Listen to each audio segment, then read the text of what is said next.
Hey guys, tonight we're stepping back into the cramped huts and blood-soaked fields of medieval Europe, where peasants face not only the grind of hunger but the terror of brutal invasions. Forget the stories of noble knights and rolling banners you hear in grand tales. The real survivors? They were unarmed farmers, their children at their backs, their lives upended by raiders and armies bent on conquest. So tonight we're asking, how did medieval peasants endure the onslaughts of axe and fire, rebuild their homes and feed their families when every dawn could bring a new wave of violence? Every region had its own nightmare, so let me know where you're tuning in from and what time it is where you are. It's always haunting to see whose land we tread through tonight. Now, dim the lanterns, settle in your straw-stuffed bed, and let's unearth the secrets of peasant survival together. Dawn breaks over fields of barley and wheat as peasants stir from simple beds of straw. Each family lives in a wattle and daub cottage clustered around the manor hall where their lord holds court and dispenses justice. At the center of this settlement stands the manor house built of timber and stone, its roof steeped in thatch. Smoke curls from a single chimney and mingles with the morning mist as villagers stream out to greet the day's work. Life in the village revolves around the open green that separates the cottages from the lord's residence. Here, communal ovens stand ready for use, ready to bake the daily loaf of coarse rye bread. A stone well offers the only reliable source of fresh water. Every household draws from it in turn, dipping wooden buckets tied to iron chains. Neighbors exchange greetings and nod to one another at the trough where pigs drink and geese peck at scraps.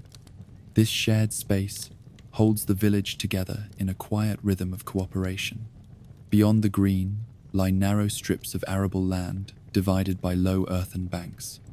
Each peasant holds a few of these strips in rotation, growing grains that must last the household until the next harvest. The open field system means that no one owns a solid plot.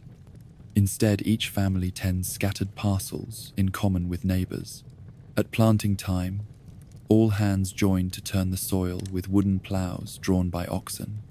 At harvest, they assemble in teams known as gang work to reap the grain with sickles and bind it into sheaves. This shared labor binds families together. They cannot plant one fragment without turning every other patch. Woodland skirts the fields and provides timber for repairs and firewood for cooking and warmth. Coppicing takes place on a cycle of 7 or 10 years. Villagers walk the wooded fringe together, marking young saplings to leave standing for the next decade's fuel. They cut mature hazel and oak for wattle stakes and firewood. Each tree cut must be replaced by foot so that no one household uses all available resources. The law of the forest enshrines equal access and equal obligation. It is a fragile balance that depends on trust and enforcement by the reeve, the peasant elected to manage common lands and to report infractions to the steward. Animals roam the commons under careful watch. Sheep graze on stubble left after harvest and goats browse on brambles where no crop will grow. Each peasant owns a few head of livestock, but no one can claim the entire meadow. At dusk, herders bring animals back to pens, built close to cottages. They count each hoof to ensure no stray wanderer remains at large. A stray sheep lost in the woods becomes fair game for any villager who finds it 2 nights hence. Communities enforce these rules through fines paid in grain or labor. The loss of even a single sheep can mean hardship in the lean months of winter. The manor hall anchors the social order. The lord or his appointed steward presides over disputes ranging from grazing rights to marital disagreements. Every spring, the villagers gather in the hall's great chamber to hear the annual agricultural calendar laid out. They learn when the lime must be spread on fields, when the oats will ripen, and when the lime kilns will fire. Each household pledges to provide day labor on the domain fields for a set number of days in exchange for the right to work their strips. Failure to appear can mean fines or the loss of grazing rights. The manor court enforces these obligations swiftly to maintain order. Seasonal rhythms dictate every aspect of village life. In early spring, the ploughing begins while frost still grips the ground. Fields must be ready before the rains wash away the topsoil. In mid-spring, peasants plant barley and peas. They sow flax and hemp on lighter fields, reserved for fiber crops. By midsummer, the village buzzes with activity as harvesters cut sheaves and stack them in stooks to dry. At threshing time, they bring bundles to the village flail yard where men beat the grain from the stalks on wooden floors. Women winnow the chaff in baskets and store the grain in communal barns for winter months. Each festival aligns with these cycles. At Beltane villages, light bonfires on the green to bless the fields. Children dance around the flames while elders sprinkle soil from the previous harvest to ensure fertility. At Midsummer Day, they carry green boughs into the manor hall to decorate the great beam and to ask for protection against locusts and blight. At Michaelmas, they bring the first fruits to the Lord's table in a ceremony of fealty and thanks. At Christmas, they slaughter the family pig and share the meat in a village feast that lasts 3 days.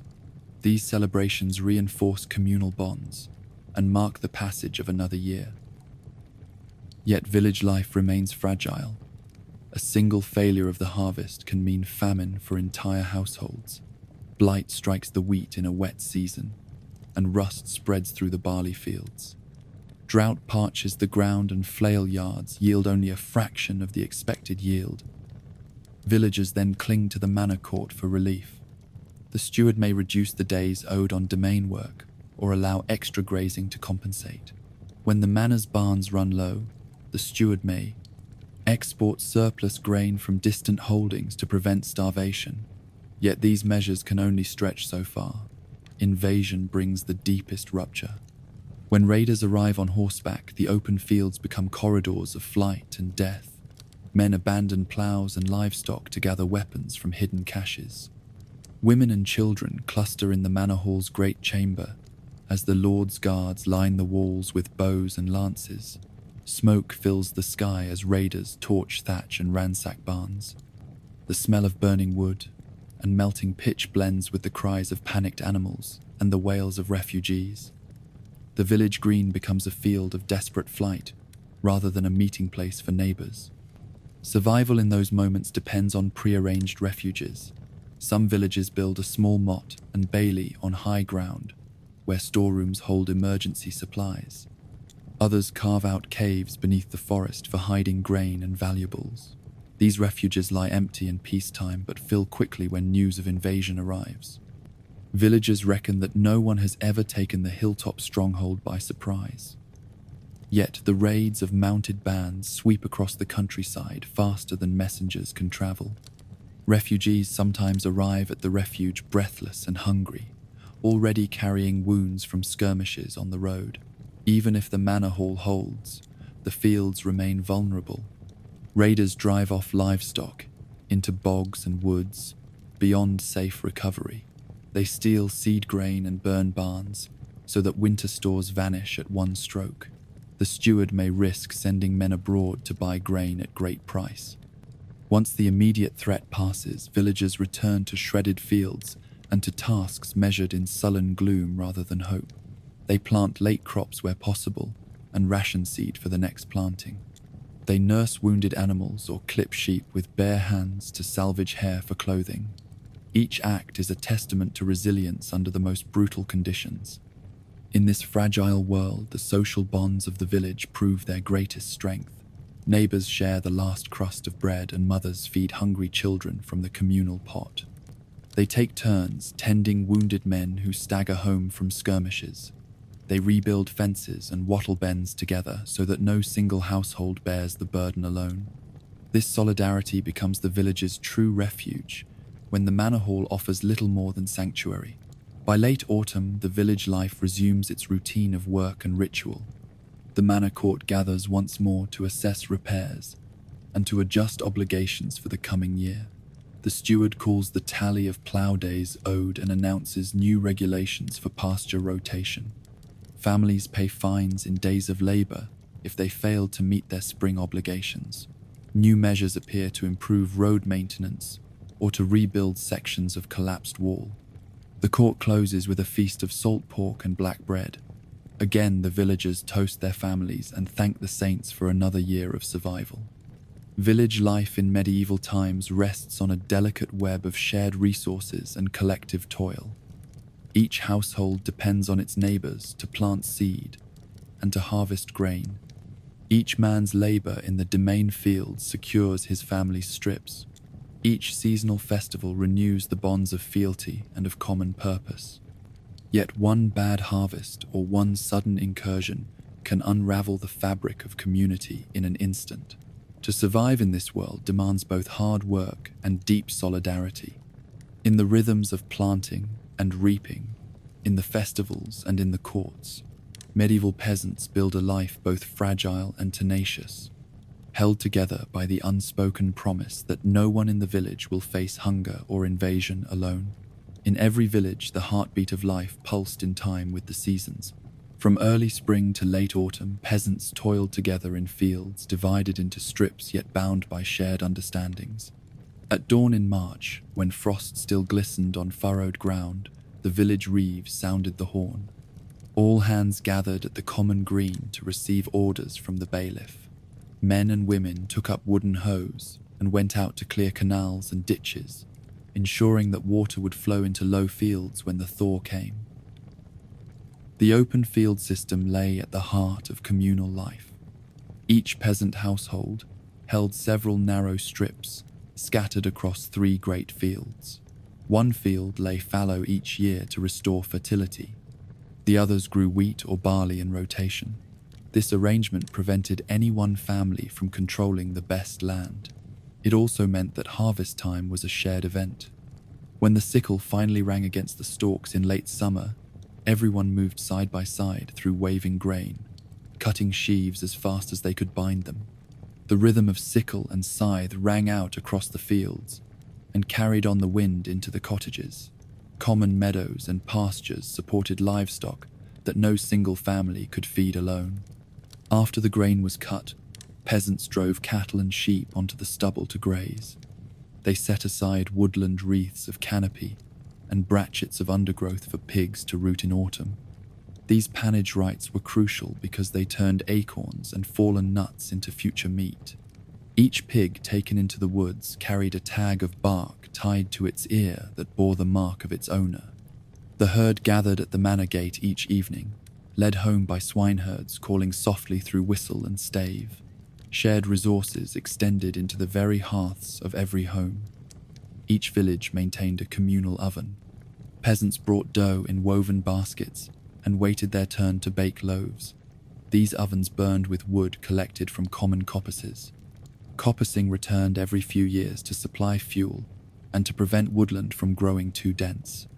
Women carried firewood bundles from the coppice on their backs, leaving slender stools and basic tools in the woods for the next rotation. In this way, they fed both oven and hearth under the same cycle that guided the fields. When tax collectors came from the manor hall, they tallied grain owed as rent and seed owed for future sowing. Men stood in a line beside the granary and poured their sheaves into sacks. A clerk marked each tally in waxed ledgers. Then bailiffs measured a tithe portion into barrels, destined for the parish church. These public stores fed the poor in winter months. Grain rolled across threshing floors by ox cart and wind blew away, chaff through winnowing winnowers, until only clean ears remained. Every kernel counted towards survival until the next harvest. Seasonal festivals marked turning points in the rural year. In May, the Feast of Rogation saw villagers process around the fields, chanting prayers for a bountiful crop. Each household offered a sprig of green tied with linen to the roadside crosses. Bells tolled as the procession passed old boundary stones. The blessing of the fields reminded everyone that the land belonged to more than just one family. It belonged to the village and to God. By midsummer, hedge pruning began. Men climbed wooden ladders to cut saplings that pressed against fence stakes. Women gathered wild herbs and nettles for medicine. Children picked sloes and blackberries along hedgerows. Everyone worked with a sense of urgency, because untrimmed hedges could steal sunlight from crops or hide vermin. Coppice trimmings fed communal ovens. Nettles boiled into during soups fortified peasant bodies against weariness. The garden patch beside every cottage yielded herbs for sore throats and cuts. Calendula and comfrey leaves pressed into poultices in linen scraps. At Michaelmas in late September, the harvest reached its climax. Corn stores brimmed and ale barrels stood ready. Festivities lasted 3 days with music and fairs. Villagers paid their final rent in grain or in labor. They took stock of seed saved for the next year and of livestock fattened on fodder gleaned from the fields. Houses smelled of roasting pork and of spiced pastries. Peasant women baked cakes with honey and nuts, while men watched as hay ricks formed pyramids in the meadows. Every family gave thanks for the year's yield and prepared for the coming cold. When winter came, work slowed but never ceased. Snow sealed the fields until only woodland labor remained. Peasants cleared ice from springs and repaired thatch roofs. They repaired fences and sharpened tools. Their children learned by firelight to weave baskets and to spin wool.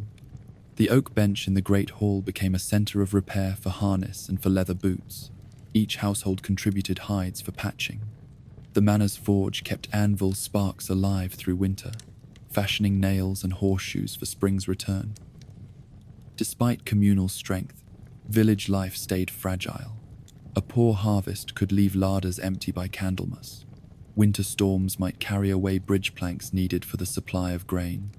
A disease outbreak among livestock could turn communal pasture into a place of loss. When common wells froze, peasants struggled to fetch water from deep springs. Each problem tested the bonds of cooperation. Sometimes villagers squabbled over boundary stones, or accused one another of poaching in forbidden woodland. Mediation by the reeve or by the parish priest sought to restore harmony. Every dispute threatened the well-being of the entire community. Peasant communities depended on seasonal rhythms to survive. Everything from the cycle of seed and harvest to the rotation of coppice and the beating of the communal drum for grain distribution tied them to the land and to one another. Their lives rose and fell with the seasons. They took pride in the know-how of sowing and in the teamwork of harvest. They learned that a blade of wheat saved could mean bread for an infant in a harsh month. They prized every scrap of fodder gleaned from fallen leaves. The manor hall stood as both protector and overlord. The Lord's steward maintained records and settled disputes. He ordered peasants to repair walls and to maintain the manor mill. Peasants brought grain to be ground at the mill and paid a portion as fee.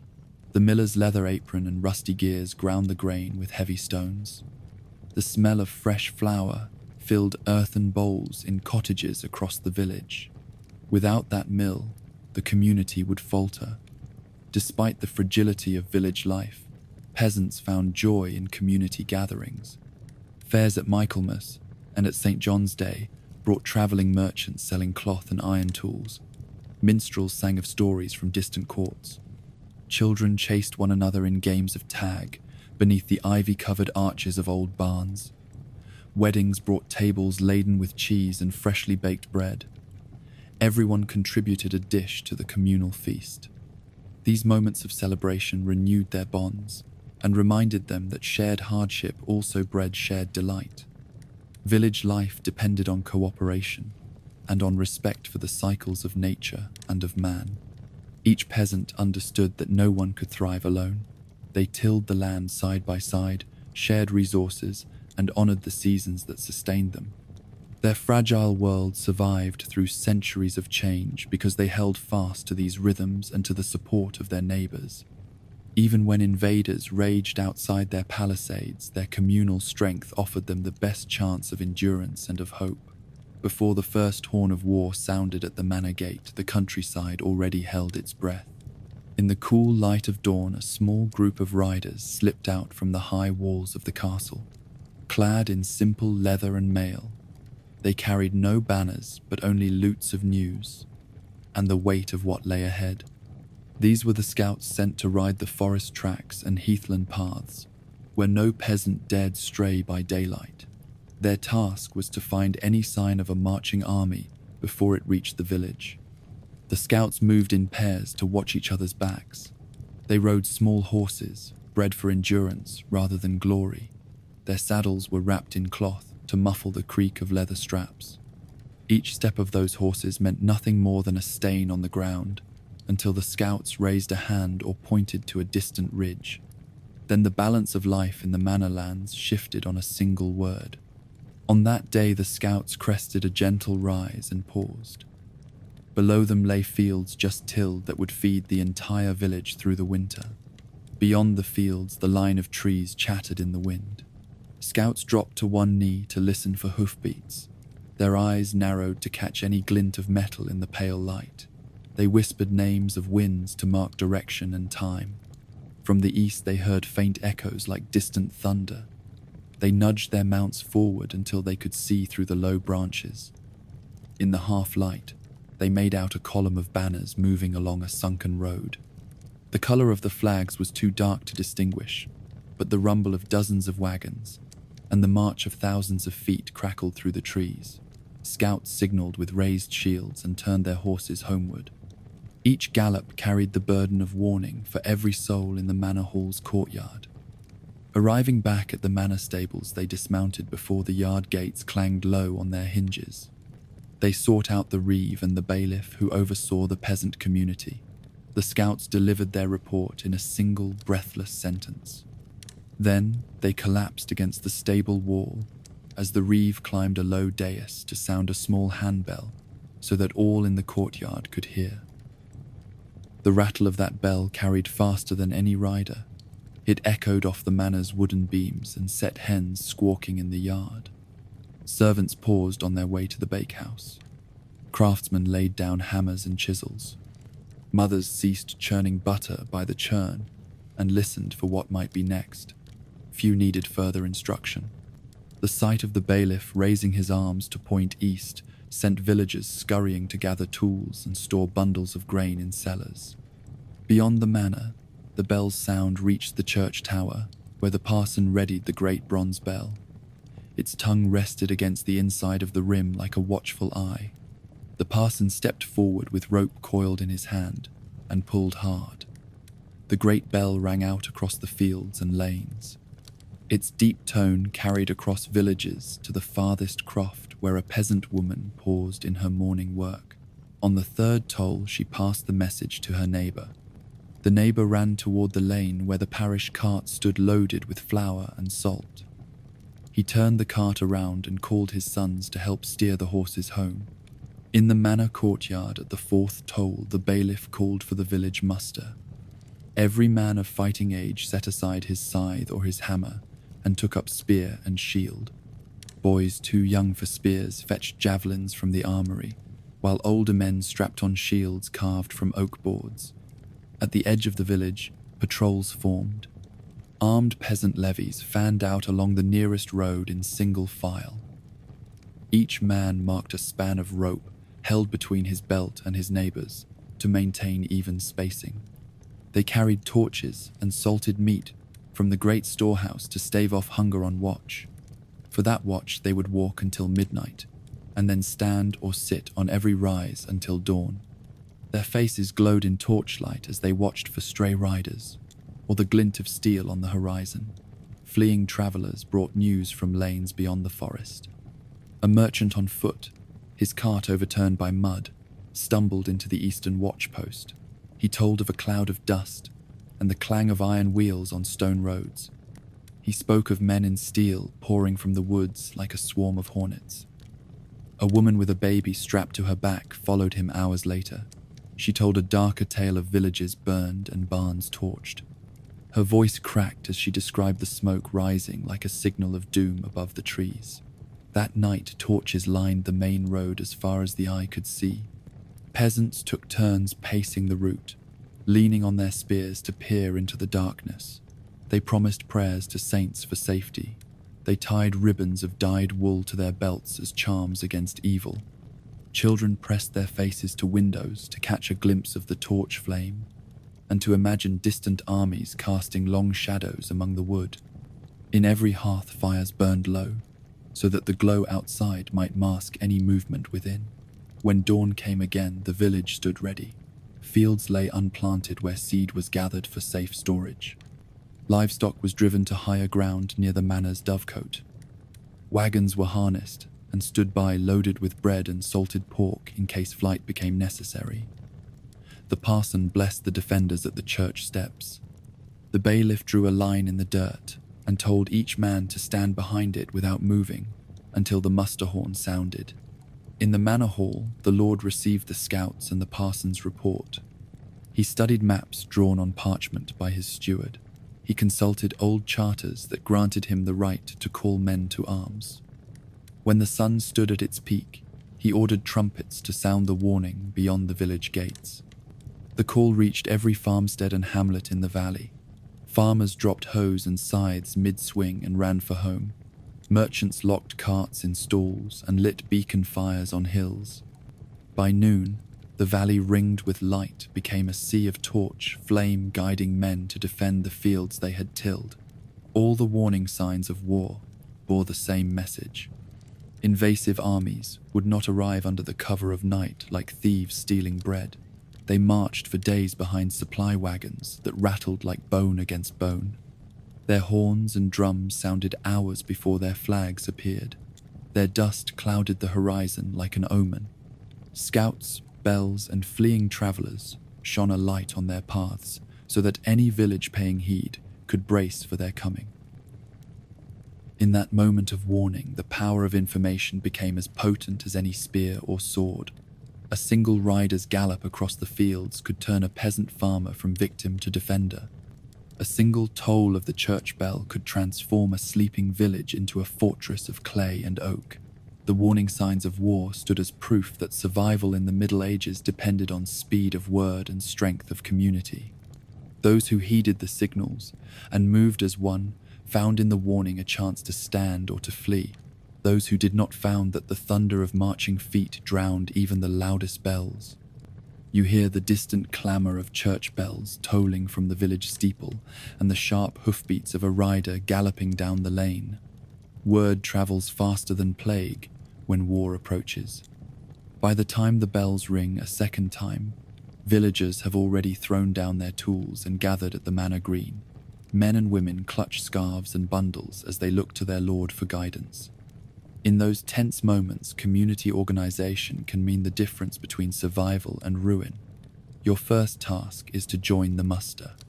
You slip leather straps over your shoulder and take the spear trimmed with iron at its tip. Other freeholders stand in loose formation beyond the manor gates. Some carry axes once reserved for woodcutting. Others bear long knives passed down from their fathers.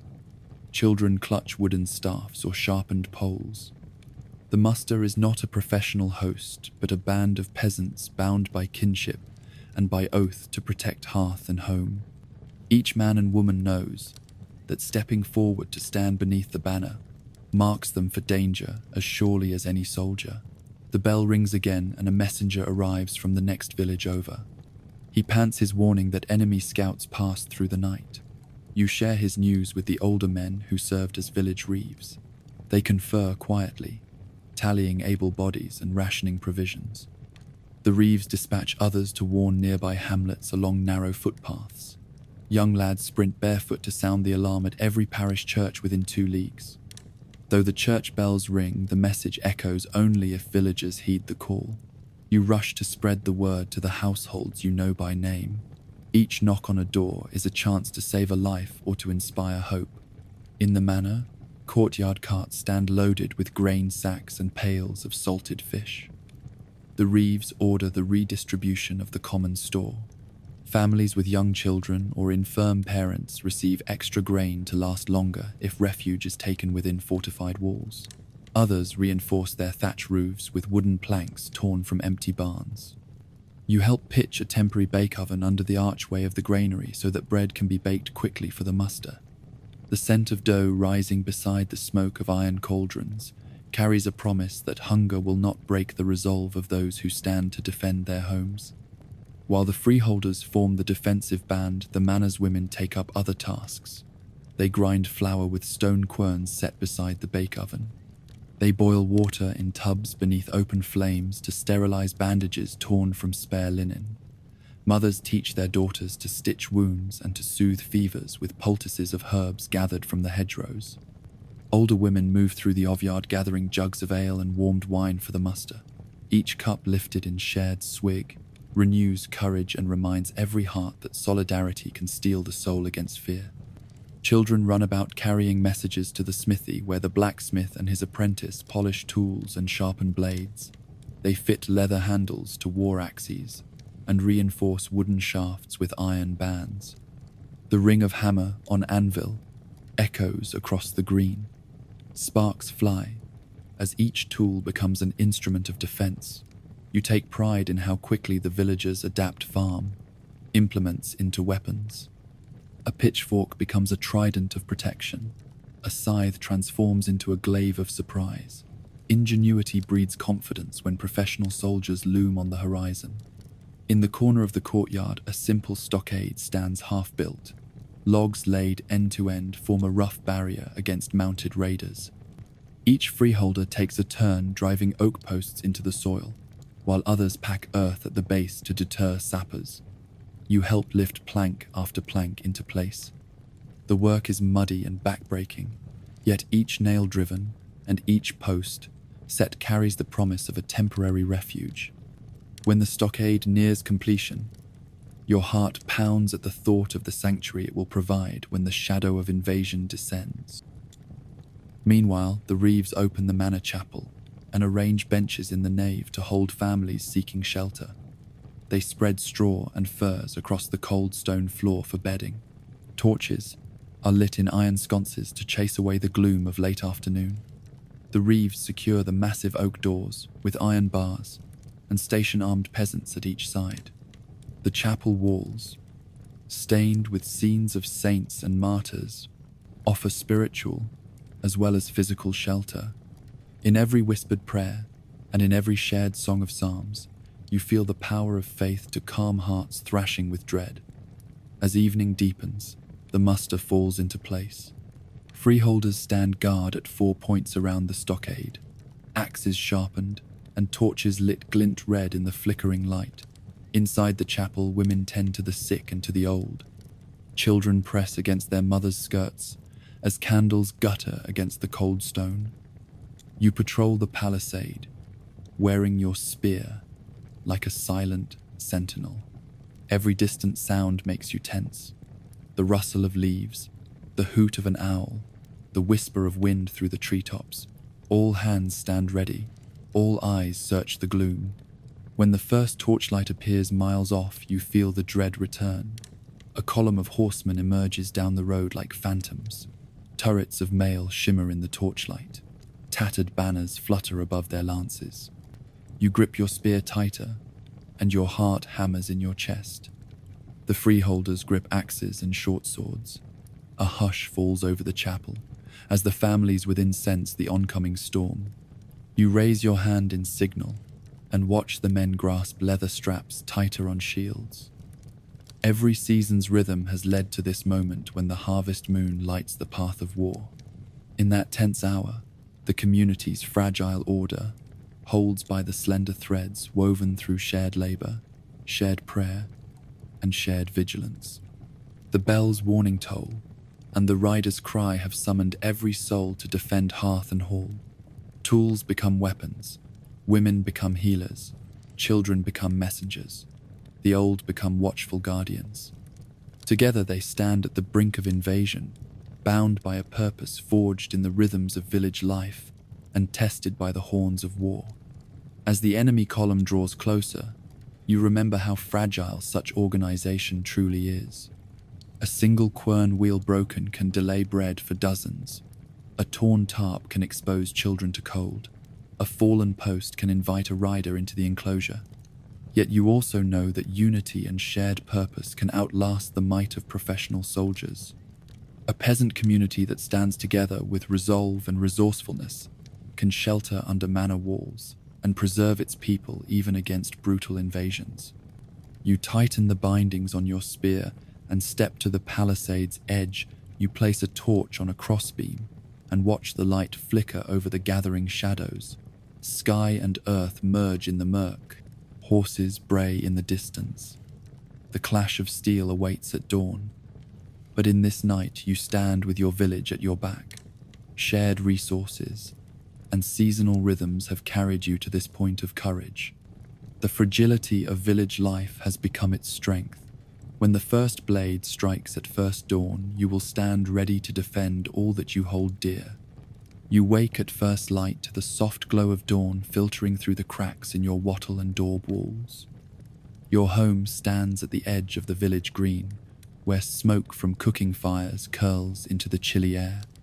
Behind you, the manor hall perches atop its slight rise, and beyond that, the open fields stretch toward the forest line.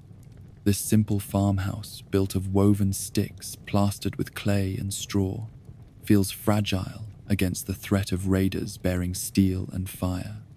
Yet it is the best defense you have, and you must make it stronger. You step outside and gather long hazel rods straight from the coppiced woodlot. These pliant rods will become the frame of your stockade. A neighbor brings sharpened stakes he cut overnight. Together you drive sturdy posts into the soft earth around the farmstead. You hammer the stakes deep until the wood bites the soil and will not give under the weight of a man. You then weave the hazel rods between the stakes to form a tight barrier that keeps out both animals and enemies. This fence surrounds your yard and clutches your house in its clasp. The woven fence alone may not deter a determined band of marauders. You scoop clay from a shallow pit and mix it with chopped straw and animal hair to create daub. Neighbors bring buckets of this sticky paste. You press it into the gaps in the wattle, pressing it firmly until it seals the spaces. As the sun climbs, the daub dries in the light. It cracks in places, and you return with more clay to fill the fissures. The result is a smooth wall that sheds rain and resists wind. It will slow intruders and give warning of their approach. Next, you turn to reinforcing the gates. The farmyard has 2 simple wooden gates held by iron hinges. You drive wooden beams across the gate, opening from inside, and bind them with thick ropes. Then you attach iron bars across the boards for added strength. At night, you drop these shutter bars into slots carved in the posts. The gate becomes a solid barrier. Anyone seeking entry must break through stout oak rather than slip past a loose latch. You hope this will buy time when danger comes. Around the perimeter, you dig a shallow ditch. You break the ground with a spade and heave soil to one side until the ditch measures a foot deep and 2 feet wide. You then pile the excavated earth on the inside edge of the fence to create a low rampart. From this ridge, you can see approaching figures sooner, and you gain a slight height advantage. The ditch slows horses and men unfamiliar with the farmstead's layout. Even a shallow trench can trip a rider or funnel attackers into the path of waiting defenders. Inside the yard, you clear away debris and sharpen lengths of timber for spears. You sharpen these stakes on both ends and brace them behind the stockade as pikes. If the fence is breached, you will hurl these poles at invaders or brace them against the wall and stab through the wattle openings. Each stake becomes an extension of your arm and a warning that every inch of your home will be defended. You also dig a hidden cellar beneath the hearth floor. You remove the clay-packed stones and uncover a small chamber hewn from firm earth. It measures only a few paces across, but can hold a dozen family members and a few animals if necessary. You carve steps down into the darkness and fashion a trap door from rough planks. You cover the hole with a neatly fitted rug when visitors arrive so none suspect its purpose. In times of siege, you will slip below and await rescue or the end of the raid. Your children help carry firewood and fetch water from the well at the far corner of the yard. You instruct them to carry pails swiftly and quietly. Even a single shout betrays the hidden cellar and invites inspection. You secure the well cover with chains so that raiders cannot draw water and force you to surrender. Without water under the blazing sun, no one can hold out long. This simple cover becomes as vital as your woven walls. By midday, you stand back and survey your work. The farmhouse appears stronger than any peasant home you have seen. The wattle and daub walls glow pale in the sunlight. The stockade stands stout and unbroken. The ditch and earth rampart add height to the barrier. Hidden within lies your refuge. You feel a pang of pride in this humble fortress built with your own hands and those of your neighbors. Yet you know these measures may not hold against a full-scale invasion. Lords and knights bring towers and battering rams. They know how to undermine stockades and to burn daub with pitch-soaked arrows. You also know that every rainstorm may wash away parts of your walls, and that each season the reed thatch roof may sag under snow. This crisis defense is only part of peasant life's fragile balance. You must remain vigilant and ready to repair every crack.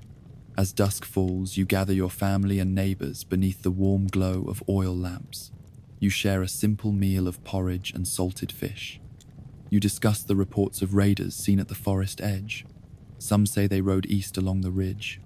Others speak of a small band bent on plunder rather than massacre. You weigh every account and add markers to a makeshift map carved on a board. Even a single accurate report can give you hours to complete your defenses. At night, you assign watches. You and your brothers take shifts on the rampart mound. You peer into the darkness through a slit in the stockade. Every rustle of leaves sets your heart pounding. You clutch your spear and whisper prayers to saints of protection. You imagine raiders approaching, torches bobbing over the fields, swords drawn. You grip your spear tighter and remind yourself that you will hold the line until dawn. By sunrise, you greet your neighbors with nods and weary smiles. You trade news of repairs made under moonlight. You praise the stout hearts of the watch who saw only shadows and refused to sound the alarm in error. You collect fresh clay to patch the walls and sharpen new stakes for the stockpile. Another day begins in the peasant fortress known only to those who dwell within its circle of earth and wood. Life at the edge of empire demands constant vigilance. You have fortified your farmstead with wattle and daub stockades, ditches, hidden cellars and sharpened stakes. You have bound your community to a shared task that transforms simple homesteads into safe havens. Yet you know that true security lies in unity and resolve as much as in stockade and earthwork. For as long as you stand together, you may survive the hunger of war and the fury of invading steel. After reinforcing their homes with wattle and daub and building wooden stockades, peasants turned their attention to the ground around their farmsteads. They dug shallow ditches a few feet deep and lined them with sharpened stakes cut from stout oak branches. When dry, they collapsed trench edges to conceal the stakes beneath loose soil and fallen leaves. A mounted raider charging across a field would not notice the sudden drop until his horse's hooves struck empty air and the rider pitched forward into a nest of wooden points. Around each homestead, families set snares and pitfalls to catch both animals and enemy scouts. A pit, 2 arm lengths deep, was covered with a lattice of thin branches and then camouflaged with turf. If a foot soldier stepped on the trap, he would fall into darkness, his ankle twisted or leg broken, unable to call for aid until discovery days later. Mothers and children helped to dig these pits, learning the art of hiding edges so that even in daylight, the hollow remained nearly invisible. To protect communal fields, peasants built low stone walls using rubble from broken roof tiles and farm implements too worn for repair. These walls stood a single meter high, but stretched for hundreds of meters around barley patches. They served as platforms for boiling water and hot coals at night. When raiders appeared, the watchman on the tower shouted a warning, and helpers hauled leather sacks of embers to pour over the wall edge. The rushing steam and sparks forced attackers back, or blunted cavalry charges at the perimeter of the fields. Inside the stockade, villagers prepared hidden cellars beneath the main hall and under large barns. These earth-floored rooms lay beneath trapdoors covered by straw mats or boards that unlocked only from above. A family could escape a sudden raid by dropping through the hatch into a cramped space stocked with rye porridge loaves and jars of salted pork. They waited hours or days until the invaders moved on. After the raid, peasants emerged and found only footprints and trampled herbs. The hiding place remained secret for generations. Guard duty rotated among able-bodied men and at times youths nearing 13. Each guard kept watch from a corner tower built of timber beams notched into the stockade posts. From that height he could see banners on the distant horizon or dust clouds rising from a march along the road. He carried a horn and a length of iron chain for clanging against a metal plate to wake sleeping neighbors. When alarms sounded, families braced weapons and dived for cellars if the danger felt too close to home. At night, peasants lined pathways between houses with lanterns hanging from wooden racks. The soft glow revealed tripwires of twine tied at ankle height. A man sneaking toward a doorway would snare his foot and trip, crashing into logs and poles set to form impromptu barricades. The noise alerted guards who responded with torches and pitchforks. These simple barriers slowed scouts long enough to rouse the community and form a defense line at the gate. Inside the courtyard, they stored oil and resin in clay pots sealed with wax. In the event of siege, they heated iron cauldrons over a fire and mixed the hot oil with sharp pepper and crushed nettle seed. When raiders reached the palisade, gate's defenders poured the scalding mixture through gaps between wooden planks. Attackers, forced to shield their faces from burning oil wheels, returned fire with arrows that splintered gateposts. The stinging spray forced them back long enough for guards to reinforce broken boards with iron braces. Peasants learned to prepare smoke screens by burning damp brush mixed with wool and animal fat. The heavy black smoke rolled across the ground in noxious waves that choked breath and stung eyes. When attackers reached the walls, they found visibility reduced to arm's length. Mothers used this moment to move children to hidden cellars and to lead wounded to safer corners of the stockade. Attackers exposed to smoke risked disorientation, while defenders, accustomed to the tactics, moved freely through the gloom. Water sources were always guarded. A well stood at the center of every courtyard, its mouth covered by a plank held in place with rope. When danger neared, the guard clamped the rope's end to a ring on the inner wall and hid the plank under a layer of straw. Raiders reaching the dry courtyard searched in vain for water. Meanwhile, defenders drank through a bucket lowered on a separate rope inside the hidden cellar. Denial of water forced attackers to lift the siege or to risk dehydration and collapse before breaking the stockade. Finally, peasants pre-positioned wagons of tools and supplies at hidden forks in the road. If raiders approached from the main track, villagers took refuge in the strongest stockade and abandoned the wagons under an oak grove. From that grove, they launched surprise attacks, dragging raiders into ambushes of pits and stockades. Women and older men hurled stones and brandished axes from behind trees, while youths dropped burning torches onto overturned carts. The sudden onslaught drove invaders back onto open ground where cavalry charges could be met head-on. All of these measures required cooperation and trust. Neighbors shared seeds and tools so that every farm could repair palisades and fill pits. They taught each other the secrets of hidden cellars and of brewing scalding oil with minimal smoke until needed. Seasonal rhythms guided the work. In winter months, they chopped wood for stakes and sharpened points for the next growing season. In spring, they cleared ditches and replastered wattle walls. This cycle of readiness meant that when war came, the peasant community had already built the defenses they needed to survive until help arrived. Through these fortifications and traps, peasant farmsteads became small fortresses. They turned fields into gauntlets and yards into death traps. Raiders who came for easy plunder found only broken lances and hissing oil. Those who tried to storm the walls faced a full measure of peasant ingenuity and resolve. In the long years of medieval warfare, These humble defenses ensured that even the smallest home could stand firm against the mightiest armies. Farmers who tended plough and scythe in peace learned in times of war how to turn each tool of life into an instrument of survival.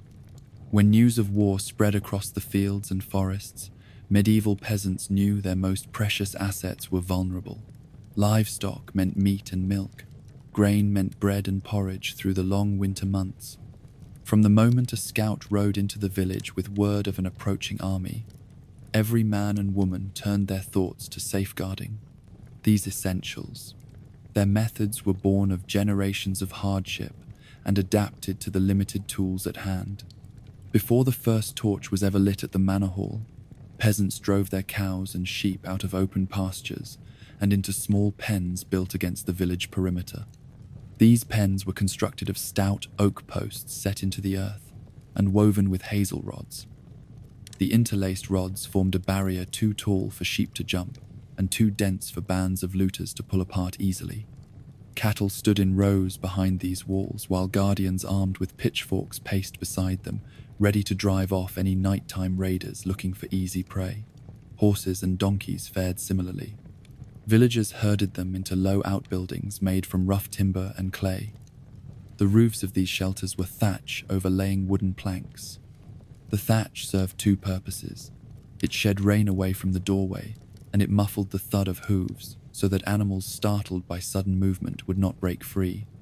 Only the strongest beams held the structure upright, for any collapse could mean the crushing of a valuable beast. Families took turns keeping watch by lantern light, chanting soft prayers until dawn chased away shadow and hushed the whinny of horses. Grain stores posed their own special challenges. A single sack of wheat could feed a family through an entire month. In times of danger, villagers carried grain sacks into the barns closest to the manor hall. These barns stood on raised stone foundations to keep rodents out. The walls, built of pressed timber logs, rose 10 feet high.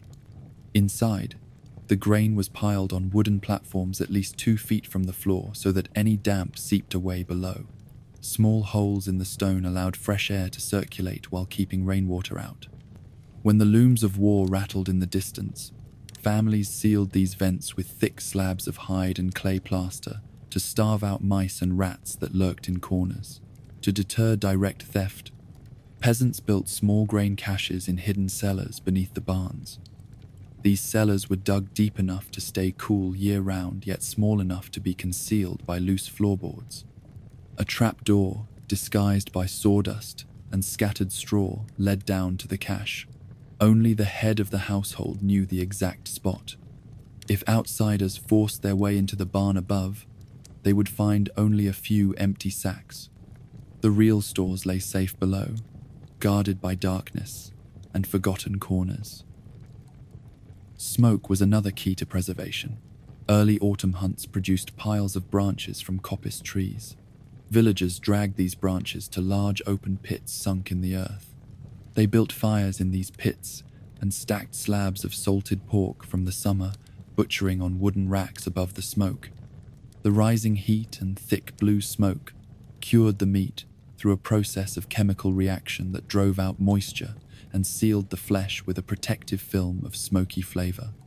A cured ham could hang in the rafters of a mead hall for weeks without spoiling. Cheese and dried fruits also benefited from the smokehouse. Cottage roofs overhung small outbuildings where clay ovens once stood. Inside these ovens, a smouldering fire of green oak bark produced light smoke that filled the chamber. Large wheels of cheese hung on iron hooks, while sheaves of wild plums and figs braided together swayed beneath the eaves. Villagers closed the door and left the smoke to swirl around the goods for 3 days straight. When they returned, the cheese was firm to the touch, yet still supple inside. The fruit became chewy and concentrated in sweetness. Together they formed a store of calories that could bolster a family through the leanest months. Animal hides served a dual purpose. After a winter slaughter, the peasants soaked the hides in vats of ash and water to remove hair and flesh. Then they stretched the cleaned skins on wooden frames and scraped them smooth with flat stones. Once dry, the hides were cut into large rectangular sheets. These sheets covered the doorways of barns and smokehouses in times of danger. The thick leather kept out rain and wind, but it also frustrated looters who tried to force the doors open. A lone hide door resisted crowbars and axes long enough for the manor guard to arrive with drawn swords and torches. Hides also lined barrels of grain stored inside the manor's undercroft. The perspiration of rats or mice gnawed at the grain's edge first, but a layer of hide between grain and barrel wall staved them off. On cold mornings, the damp of the cellar threatened to roast the grain in sweating heat, yet the hide lining served as insulation. Without refrigeration, this simple use of animal skins kept grain dry and free of spoilage for several seasons at a time. Sharing resources was just as important as fortification. When one family's herd of sheep outnumbered another's, that family sent surplus lambs to a common fold. Each shepherd took responsibility for a number of animals proportional to his own holdings. In times of invasion, the fold locked its gates at night and lit braziers of pitch nearby. The lamps burned orange against the dusk sky, giving the appearance of constant guard. Villagers believed that pitch smoke drove coyotes and wolves away as reliably as any human guard. The sheep slept in peace while armed men patrolled the perimeter. Grain mills grinding season's harvest also joined in collective defense. Watermills at the edge of the village fell silent when the threat approached. Millstones idled, and the power of the stream ran free. Villagers feared that if the mill continued to turn, an enemy force could follow the sound and find the heart of the village. Each miller drained the floodgates and covered the water wheel with clay sacks to muffle its turning. By dawn of the day after the danger passed, the millstones ground again, and bread once more filled the ovens. Monthly gatherings at the manor hall played a key role in organizing these defenses. Peasants swore oaths to one another and to the Lord during these meetings. They pledged to muster at the manor's green at the first sight of a red banner flown on the hilltop tower. They agreed to pool hides for door seals and to share the work of smoking meat and drying fruit. When one neighbor fell ill, others took turns minding his sheep. When a stream ran dry, all turned out to dig new channels to carry water to the common wells. This sense of shared fate kept village life on fragile ground together long enough to survive the storms of war. As the next wave of raiders passed like locusts, the peasants emerged from their hovels. They unclamped the wattle and daub shutters and loosened the hides from barn doors. Smoke floated from the pits of cured meat. The bundling of plump hams and salted pork returned to rafters as children laughed, and villagers chased one another with bundles of dried fruit. Carts piled with empty grain sacks rolled back into place. Guards returned animals to the fields once more. In that moment of calm, the villagers knew they had weathered another threat. The stock and seed remained safe, preserved by smoke and hide, and by a community bound together by necessity. It was in these simple tasks of home fortification and preservation that medieval peasants found their greatest strength. They did not wield swords or ride destriers. They built barriers of rod and hide. They cured meat and lined barrels. They reinforced doors and shared the work of watch. These practices passed from parent to child and became part of the lore of every village scattered across the landscape. In every barn lath and every brine-soaked ham lay a story of resilience. In every smokehouse wreath of curling haze lay a promise that, no matter how brutal the invasion, life would return to the fields once the danger moved on. When the first rumors of marching soldiers drifted toward the village, the peasants moved quickly to safeguard their most precious assets. In a world without locks or iron gates, they relied on simple barriers of wicker and earth to keep both animals and grain out of the reach of invaders. They wove flexible panels of willow branches into fences tall enough to deter casual theft, but low enough to be built in a single afternoon by strong backs and patient hands. These fences surrounded the common pasture where cattle and sheep grazed during the day. At night, the herds were driven into smaller enclosures made of split oak boards, lashed together with strips of hide. In these pens, the animals huddled for warmth and safety, while keepers stood guard with burning torches. Grain, the store of life for peasant families, demanded equal vigilance. The community's granary stood on a raised platform of stone pillars. This elevation kept rodents at bay and prevented rainwater from washing the precious kernels into the earth. Doors were made from thick planks, bound with iron straps scavenged from broken farm tools. A single lock held the boards in place when not in use. In times of fear, the peasants often added a second barrier by bracing heavy logs against the doors and filling the gaps with mud.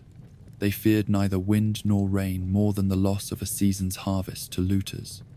Inside the granary, the grain was layered with straw and covered in nets of cloth tanned from cattle hides. This covering served two purposes. First, it stopped small animals from sneaking through cracks in the floorboards. Second, it allowed air to circulate while preventing moisture from condensing on the grain. When the peasants noticed damp or change in color, they fanned smoke through the storage with slow-burning torches made from the resinous wood of pine. The smoke drove out insects and helped dry any moisture without cooking the kernels. This process required careful attention.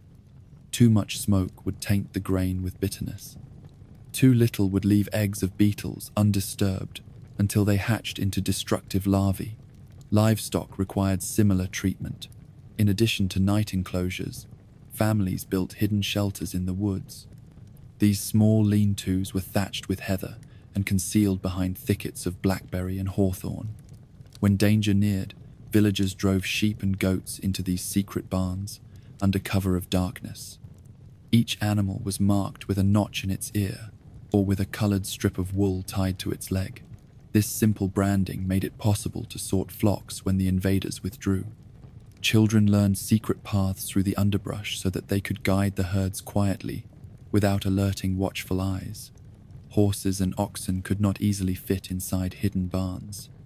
To protect these beasts, the peasants relied on communal care. During times of alarm, teams of 3 or 4 men took turns standing guard by the stalls. They tied bells made from hollow gourds or from small iron smithings to the harness. The ringing bell served as an early warning. A single clang in the night froze animals in their tracks and alerted the guards to any approach. Women and elders kept watch by the fireplaces until dawn, prepared to run for help if the bells fell silent. Grain was also stored in small caches scattered throughout the village. Instead of placing all the harvest in a single building, the peasants buried sacks of barley and oats in shallow pits beneath hayricks. The sacks were first wrapped in layers of animal hide, coated with lard infused with garlic and juniper. This oil repelled rodents and masked the scent of the grain. Once covered, the hides formed a water-resistant barrier. The hayricks themselves stood atop logs driven into the ground at each corner. Grass and straw piled high concealed the entrances to these secret larders. Only the oldest villagers remembered which hayrick hid which cache. Smoke did more than preserve grain. Entire farmsteads used smoke to cure meat that would sustain families when fields lay fallow or when raiders turned up empty-handed. Smokehouses were simple wooden huts with stone floors. A slow fire of green oak leaves burned in the center, sending thick aromatic smoke into the rafters. Hooks hung from the beams where strips of beef or bundles of fatty pork were draped. Over several days the meat blackened on the outside and dried on the inside. Salt rubbed into the flesh before hanging drew out moisture and sent it dripping onto the hearth below. These cured meats kept for months without spoilage. They offered a grisly luxury when all else failed. When invaders arrived, the peasants would gather the cured meat into sacks from hollowed logs and carry it deep into the forest. They wrapped each sack in layers of hides to protect it from rain. In hidden hollows they dug narrow pits and lowered the hides into the cool earth.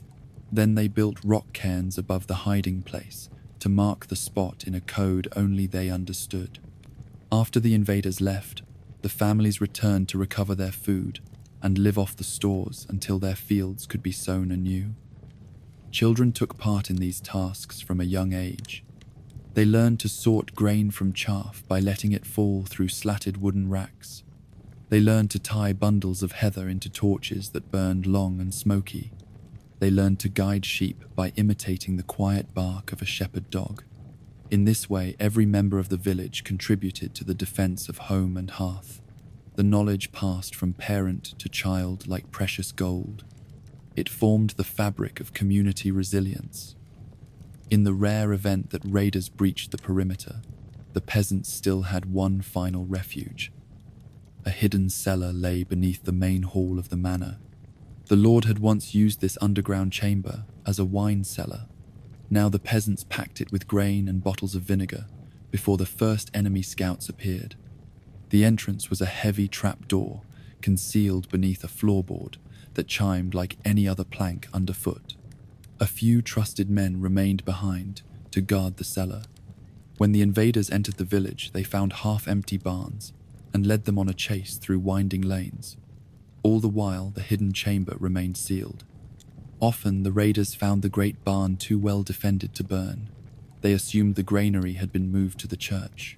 At the church, they smashed pews and looted the vestry but found no stores of grain. They assumed the Lord wished to spare divine property. In this way, the peasants protected their harvest by hiding it beneath the protection of sacred walls. Only the vicar knew that the church had never held a single sack of barley. Instead, that bounty lay buried under the manor. When the danger finally receded, the families emerged blinking into sunlight. They discovered burned fences and trampled gardens. They found the remains of the hidden horses and of the aged sheep that had refused to leave behind the shelter of thickets. They gathered around the granary and pried away the mud blocking the outer door. Inside, sacks of grain lay mostly intact, though damp from condensation. They fanned smoke through the rafters and let the stalls air for a day before returning the grain to the sacks. Baked loaves offered a golden reward for the night's toil. In the years that followed, the memory of that raid became legend. In winter evenings, the elders told tales of how they guided the sheep through moonlit paths and how they sheltered beneath the manor hall until dawn. Children listened wide-eyed and embroidered the stories with smoky torches and sounds of midnight bells. The lesson endured. A village united in preparation could withstand the worst demands of invasion. The fragile web of fences and cellars, of hides and smoke, of hidden caches and communal watches, formed a living barrier stronger than any wall of stone. These methods did not guarantee safety. Sometimes a clever band of raiders discovered the hidden cellar or cut down the fences before dawn. Sometimes a storm toppled the granary pillars and let rain wash the grain into the earth. Sometimes disease struck the herds despite every effort at prevention. Yet more often than not, the simple cunning of peasants saved their lives and preserved their harvest. In the lives they led, and in the legends they passed down, they found the means to survive brutal invasions and to hope for the return of peace and of spring. You wake before dawn to the sound of frantic footsteps on the packed earth outside your cottage. Smoke from distant fires curls above the treetops, and the horizon glows with the threat of war. Your heart pounds as you gather your children and your elderly mother. You know that staying in the open village with its thin wooden defenses means certain doom at the hands of mounted raiders. So you huddle your family together and slip into the forest before the sun climbs high enough to reveal your trail. The dense woodland offers cover and silence. You lead your children along deer paths that wind between oaks and beeches. Moss muffles your steps, and the heavy canopy filters light into dusky green shadows. You glance back once to see smoke rising where your fields lie. You feel a sharp pang of loss but steel yourself with the thought that survival comes first. Ahead you spot a rising ridge beyond which the forest grows thicker. If you can reach that ridge, you will find a hollow large enough for your family to set up a makeshift camp. You are not alone in this flight. Villagers from cottages down the lane emerge from the underbrush carrying bundles of clothes and a few cooking pots. A neighbor leads 2 goats by their tether ropes. Another carries a small flock of geese in a woven cage dented by jostling. A handful of young men bring hunting bows they know well from winter hunts. Some carry spades and picks for digging. Each family arrives carrying precious belongings and hopes for supplies hidden in the woods. Together you form a ragged procession moving deeper into the forest's embrace. By midday you reach the ridge and find a copse of birches that stand like silent sentinels. Their slender trunks form a natural barrier against any mounted pursuers. You choose a shallow depression beneath their roots for your shelter. Men and women work swiftly to clear undergrowth. They lay down woven mats of reeds lifted from the riverbank. Children gather fallen branches and pile them to form a low palisade that hides your camp from view. The labor moves quickly because everyone knows there is no time to waste. Food and water become urgent concerns. You recall the small spring you knew from your childhood hunts. You guide a pair of men to find that trickle of clear water beneath a rocky ledge. They dig a shallow basin and line it with moss to keep sediment at bay. You taste the cold water and feel relief as it soothes your parched throat. Nearby, you collect wild berries and mushrooms that you know are safe. Your neighbor recalls the rush of stinging nettles that boil into a tea rich with vitamin C. You bend double to harvest tender shoots of fern for porridge. Livestock presents another challenge. Goats need grazing ground, and geese need water to swim. You lead them through ferns until you find a hidden pond fed by the spring. The children coax the waterways, ducks into the open, and a soft quacking greets you. The goats nibble at tender grass sprouting beneath leaf litter. You tie them with long strips of cloth so they cannot wander too far. At night, you herd them back near the hearth you will build to keep wolves at bay. Shelter must protect against rain and cold. You dig a shallow trench and cover it with a canopy of bark and branches. You pile leaves in layers until the bed feels soft but dry. You lean saplings against larger trees and weave smaller branches between them to form a roof. You layer moss and ferns over the frame. Inside you place blankets and straw stolen from the barn on your way out. The shelter stands low to the ground to deflect wind. You test its strength with a handful of rainwater and find that droplets run off the bark like beads. Fire brings warmth and comfort but risks drawing attention. You build a hearth at the camp edge 50 paces from the shelter. You circle it with stones from a nearby creek bed. You collect dry twigs fallen beneath dead branches. When you strike flints, the sparks catch on a rag of cloth soaked in tallow. A narrow column of smoke rises straight up into the canopy. You learn to smother the flame with ash when you finish cooking so that no telltale smoke drifts above. At night, you stoke embers just enough to keep the chill off without shouting your presence to the forest. Keeping watch falls to rotating pairs. You stand guard each evening with a neighbor. You grip your bow and listen to the forest's breath. Owls hoot softly in the branches. Wolves howl far away in the valleys. You scan the darkness for any flicker of torchlight. When you spot a distant glow, you summon your companion, and both of you raise a silent alarm. The camp springs to life as the hearth fires dim and the goats fall silent. You draw your bow and hold your breath until the glow fades. Only then do you relax and let sleep claim you. Children adapt quickly to forest life. At dawn, you find them crouched by the spring, catching tadpoles and crayfish in their small hands. They roast the catch on skewers held above ember beds. You praise them for ingenuity. The older boys scour for bird eggs in hollow logs and share them around the camp. The girls gather wild herbs for tea and bind bouquets of flowers to hang inside the shelter as a reminder of home. Their laughter lightens the gloom of exile and reminds you why you endure hardship. Your community erects a council of elders under a tall maple at the camp center. By midday, the group gathers to discuss foraging sorties and to decide whether to send word to neighboring camps. You nominate messengers to carry news and to arrange safe passage for wounded. Law and order must hold even here in the wild. You appoint a peacemaker to settle disputes. When arguments erupt over food shares, you remind everyone that unity ensures survival. No one defies the council, because they know that alone they would perish in the forest's depths. Faith offers solace in this time of trial. At dusk, the camp gathers around the dusky glimmer of embers. A traveling monk from the village chapel recites psalms by lantern light. He anoints the animals and the families with holy water. He prays for deliverance and for the souls of those left behind. The words echo through the trees and bind you in a common hope. When the prayer ends, you feel a calm wash over the camp. You sense that as long as your community stands under the forest canopy, you carry both fear and faith side by side. In the days that follow, you learn to navigate the woods like deer. You follow game paths to gather nuts and berries in early autumn. You trap rabbits with simple nooses made from vine.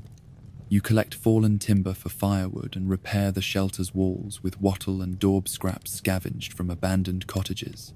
You fashion crude baskets from saplings and weave fish traps in clear pools. The forest yields what you need if you respect its rhythms. You learn to read the seasons in the migration of birds and in the turning of leaves from green to gold. But life in the forest remains precarious. A cold snap brings early frost that kills wild crops.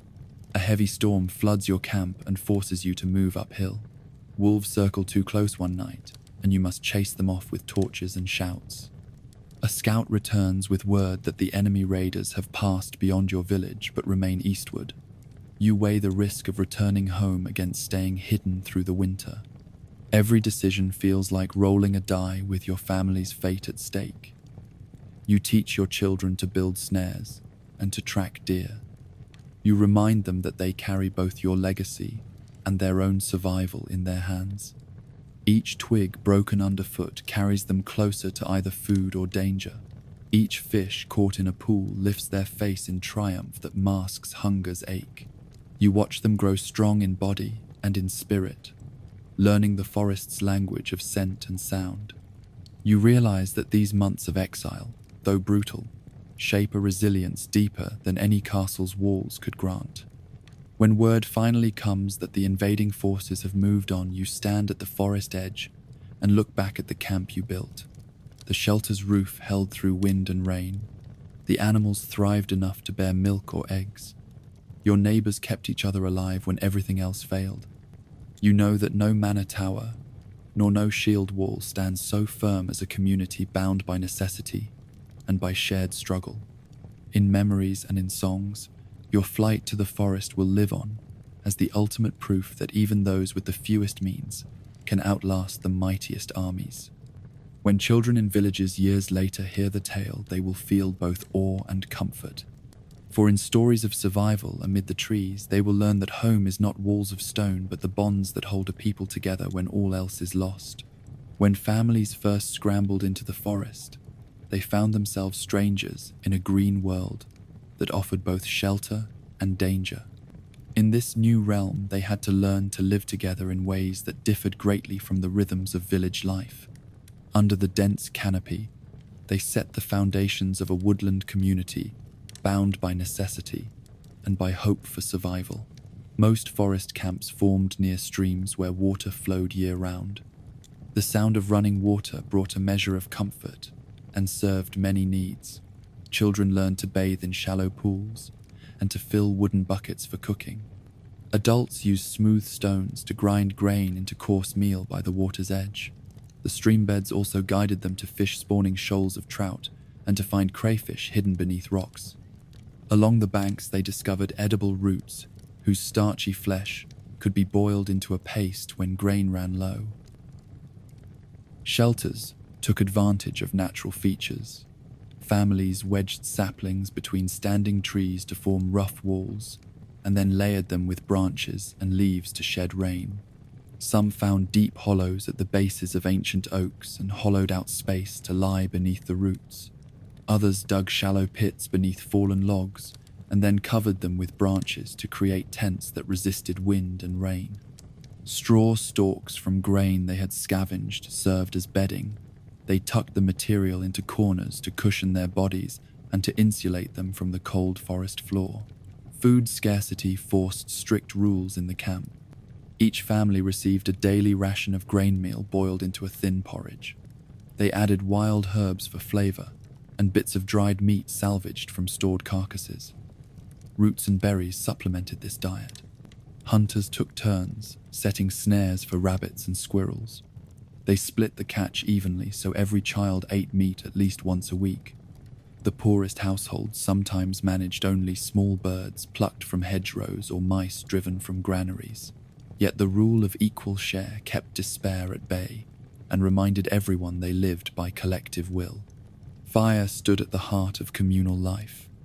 At dusk, the camp lit a long hearth of flat stones arranged in a circle. Families added kindling gathered from dead branches and split logs left from last season's clearing. Flames rose to form a pillar of light that chipped away at the forest's gloom. Around the hearth elders recounted tales of past seasons of plenty and of the dark days before the invaders came. They used storytelling to maintain a sense of identity and to pass on knowledge of forest herbs and safe paths. Children sat close against cloaks and soaked in every word as though it were a precious blessing. Work assignments rotated every day. Small squads of young men and women scouted the outskirts searching for fallen nuts and fungi that could be dried and stored. Others carried bundles of leafy branches to shore up lean toshids. A few others formed guard posts at camp entrances carved through thorn bushes. They learned to warn of prowling wolves or of enemy patrols passing near. Mothers tended to the sick and wounded in a makeshift infirmary beneath a thick beech. They applied poultices made from yarrow and plantain to soothe fevered brows and to staunch bleeding. Every role served the survival of all. Children adapted more quickly than adults. They built games from acorn caps and oak leaves. They practiced weaving small baskets from flexible birch twigs and then used them to gather berries. Boys learned to imitate the calls of birds to startle game toward waiting snares. Girls helped prepare the evening meal by splintering wood for the fire and by carrying water in carved gourds. Their laughter rang through the forest like a promise of renewal, even as the threat of return to their homes remained uncertain. Night in the forest brought its own challenges. Owls called in the darkness, and the sound of hooves roused every heart. Rats crept among supplies, and wolves patrolled the edges of the camp. To guard against attack sentries, stood watch in pairs by torchlight. They carried flares made from resin-soaked cloth tied around poles. The bright glow marked the camp's perimeter and deterred some nocturnal beasts. Yet the ever-present fear of enemy scouts drove the community to remain vigilant. Every rustle of leaves could carry the coming of new danger. As weeks passed, the woodland camp gained its own patterns and traditions. On lunar nights, the elders held a quiet vigil by the hearth. They placed stones in the center and sprinkled water from the stream as an offering to forest spirits. They prayed for safety and for the return of their fields. Though some dismissed these rites as old wives' tales, others believed the forest favored those who asked permission to live beneath its boughs. Whether superstition or respect, they all stood by the rituals because it gave them a shared identity in the green exile. In times of heavy rainfall, flooding silenced the camp for hours. The stream banks overflowed and water soaked through makeshift tents. Families moved to higher ground beneath rocky outcrops. They draped moss and ferns over their shelters to shed water and repaired fires that had been doused. These crises tested endurance and ingenuity. They taught that the forest gave generously and took harshly. Each storm reminded all that living under trees demanded both humility and creativity. The threat of starvation shadowed every day by the end of winter. Grain stores from the manor granary had run out. The foraged roots had dwindled. Hunters returned with thin hairs or nothing at all. Crops in hidden clearings under broken walls provided meager supplements. Families bartered mother's milk for small amounts of dried meal and sweet berries. Everyone learned to ration even the last morsel of jerky or the last spoonful of lard. The fight for survival in the forest brought out both the best and the worst in human nature. In rare moments of calm, the camp reflected on what lay beyond the trees. Scouts recounted news of truce talks and of treaties signed far away. Some hoped that peace would bring them home. Others feared the manor lords would demand more labor or higher taxes after the war. The forest had become a crucible that forged bonds of solidarity. Many wondered if they would ever leave this refuge, or if their children would know only the world of branches and streams. When the war finally turned, and victory returned to the kingdom, the forest camp faced new trials. The path home lay through fields littered with carcasses and burned huts. They emerged blinking into sunlight that felt too bright. Families returned to villages where houses had been wrecked by cavalry and fields trampled under siege engines. They carried the lessons of forest life back with them. They brought knowledge of hidden springs and of herbs that heal fevers. They brought stories of communal courage that became the foundation of new village traditions. Thus, the communal life under the trees survived the exile of war. Peasants who feared for their lives learned to build shelter from the earth and to share every crumb. They bound themselves together by rituals of fire and offering. They adapted to the forest's rhythms of flood and drought. Their children grew up wild of heart, yet tethered to ancient kinship. When at last they returned to manor halls and open fields, they carried the resilience of the woodland in their hands and in their souls. In that way, the flight to the forest became more than a flight from danger. It became a journey into self-reliance and into the strength of community forged beneath the green boughs. When enemy soldiers crossed into peasant lands, they were hungry for coin, food, and supplies. Word reached every village that the invaders expected tribute in exchange for leaving homes intact. Peasant elders gathered in the Lord's courtyard to weigh their scarce resources against the threat of violence. They knew that a few measures of grain or a handful of coins could keep their families from slaughter and their barns from burning.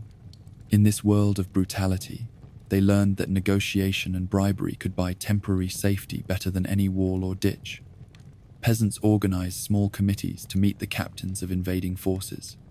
These villagers picked their most respectable and least likely to panic at the sight of steel. Often, a miller's wife or a reaved freeholder stepped forward because they knew the routes of the fastest pack horses or the hiding places in nearby woods.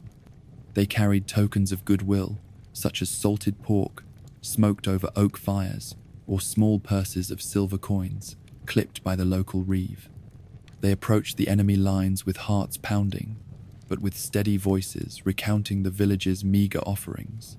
The first task was to establish terms. Village elders and soldiers sat around rough wooden tables near the edge of camp.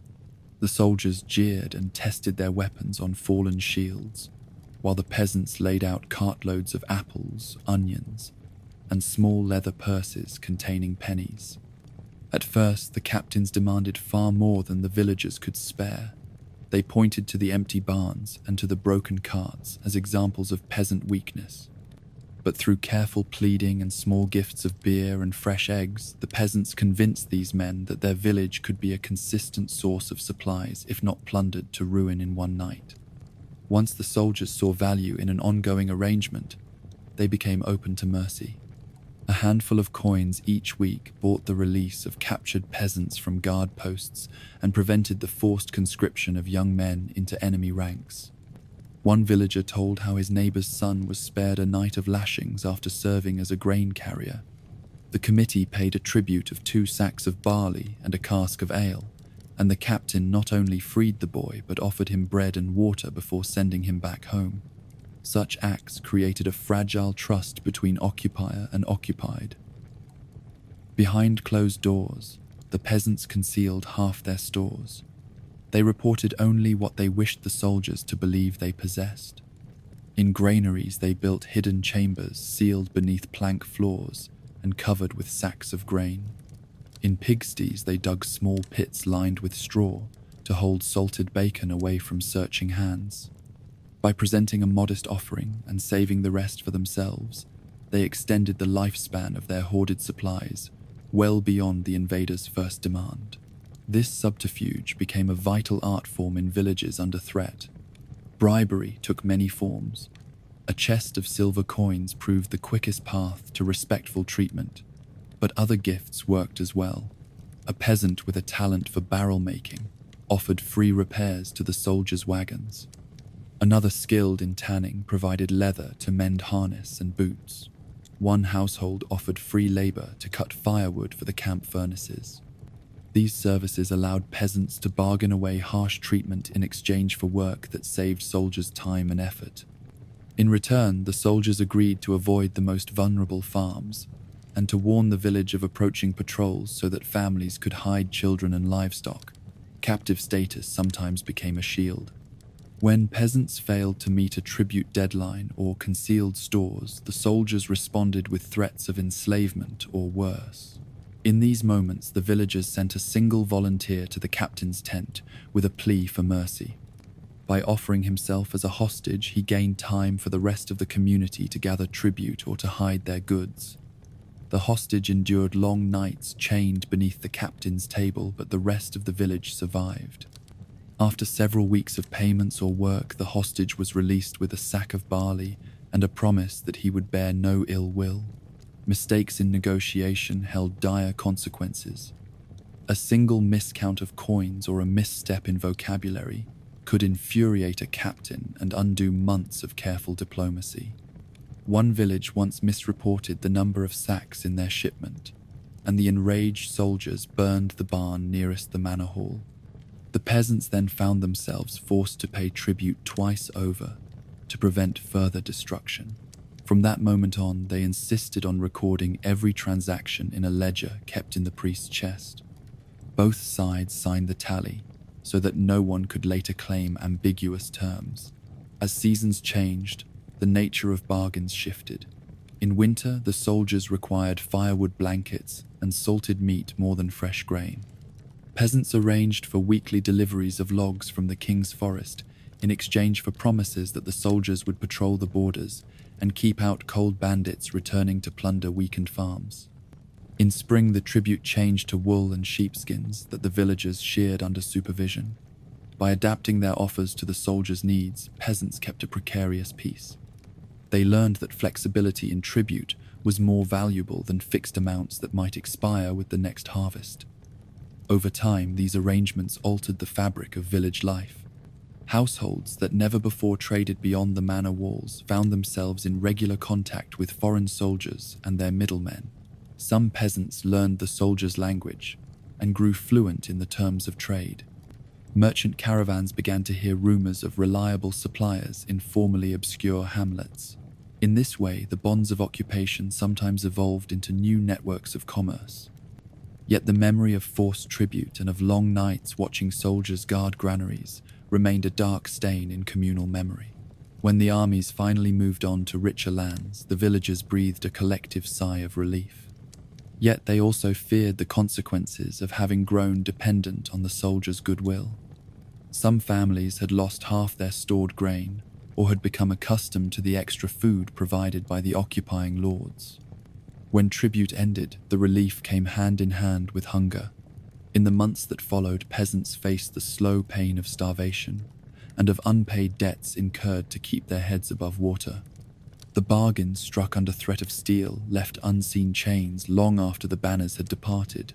In the annals recorded by the local priest, these months of tribute and bribery appear as a curious oddity.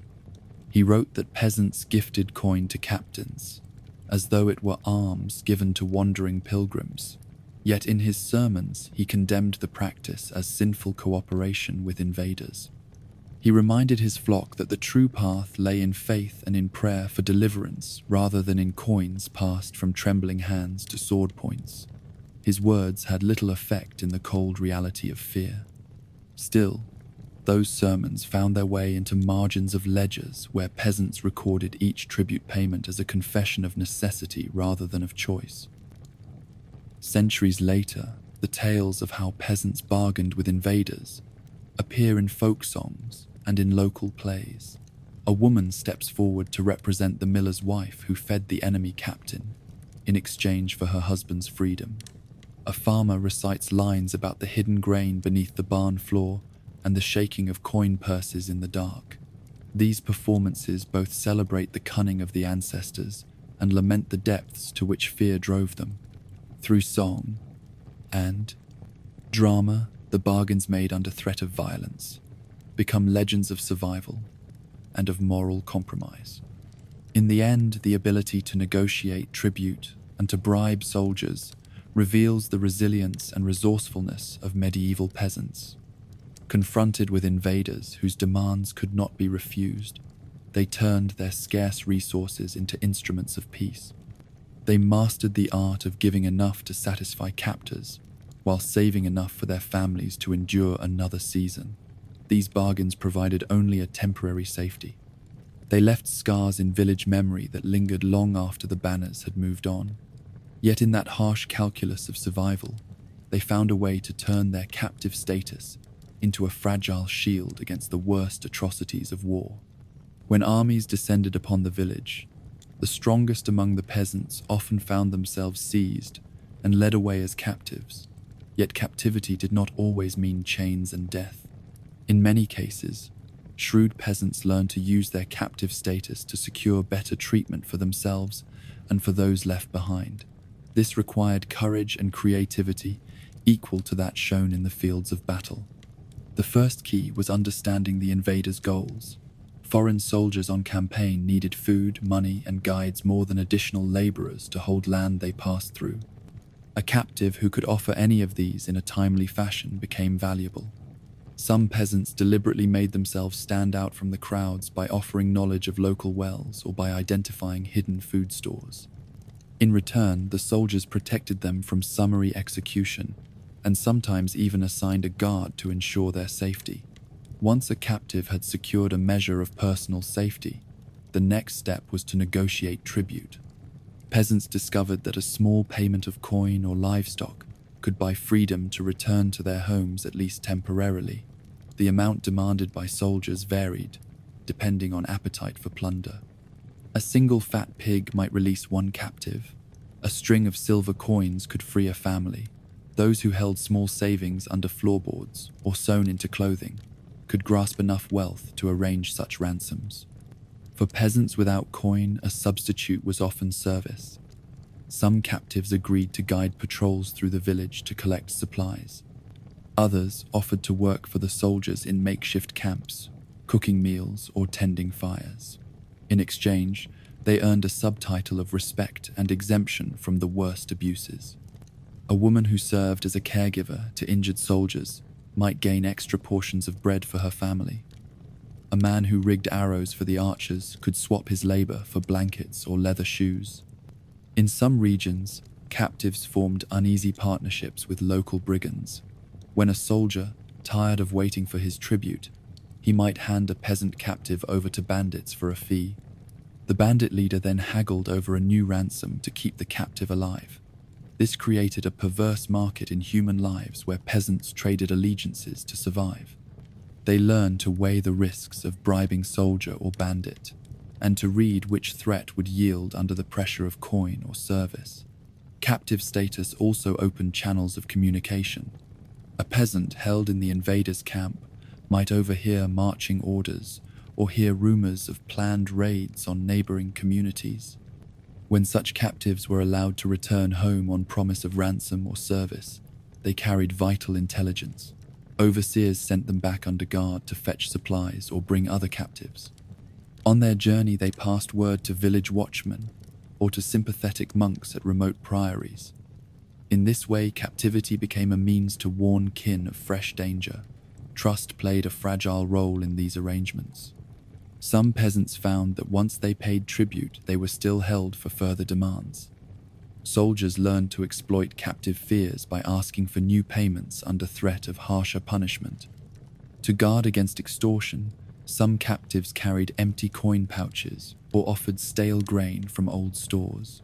When a soldier demanded twice the agreed tribute, the peasant would claim to have spent it on bribes for the guards.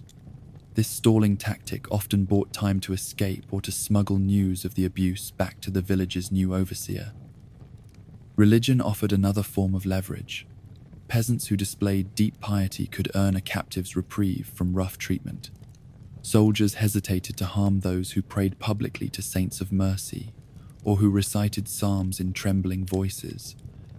A captive might ask for a priest or for a relic to ward off curses. Soldiers sometimes kept a captive alive out of fear of divine retribution or of bad luck. In this way, faith became a lifeline. A woman clutching a wooden rosary or crooning a holy chant could soften the soldier's heart enough to spare a beating. Children fared differently. Young boys and girls were often left with soldiers as servants or playthings. Some peasants surrendered their children in exchange for leniency. A father might hand over his son to learn smithing in the camp forge. The boy gained skills and shelter, while his father remained free to protect livestock at home. When the war passed, the child returned with valued expertise and with stories that carried the village's memory into a changing world. This form of child sacrifice was heartbreaking, yet offered a path to community continuity. Networks of captive peasant women formed quietly in camp kitchens. They exchanged morsels of breadwater and heated rags for bandages. They whispered of ransom prices and shared strategies to win favor with officers. In that circle, captives found solidarity. They planned ways to signal to home by knotting cloth in a certain pattern or by scattering ashes on the road to mark a safe return path. These women managed to uphold a fragile sense of order and of home in a place run by strangers and by violence. Some captives leveraged family ties among the soldiers. In regions where armies recruited local levies, a captive peasant might discover an uncle or cousin under the same banner. They called out kin names and embraced across trenches of difference. Such personal bonds often trumped the discipline of the host. Officers faced the dilemma of punishing a soldier who protected a captive relative. These moments of kinship provided unexpected openings for negotiation. A cousin might whisper to lower the blade so that the captive could slip away at the first opportunity. Escapes were common among captives who mastered these social negotiations. A peasant might feign illness and ask to return home for pure water.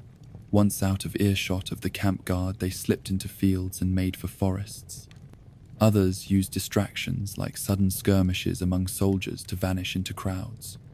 They timed their flight to moonless nights when torches burned low and the camp plunged into darkness. Each escape risked recapture and summary execution, but the promise of home and of family kept the daring alive. When the war moved on, captives who survived found themselves bound by new obligations. Those who had paid tribute to a foreign lord often owed ongoing service or taxes once their village returned under native rule.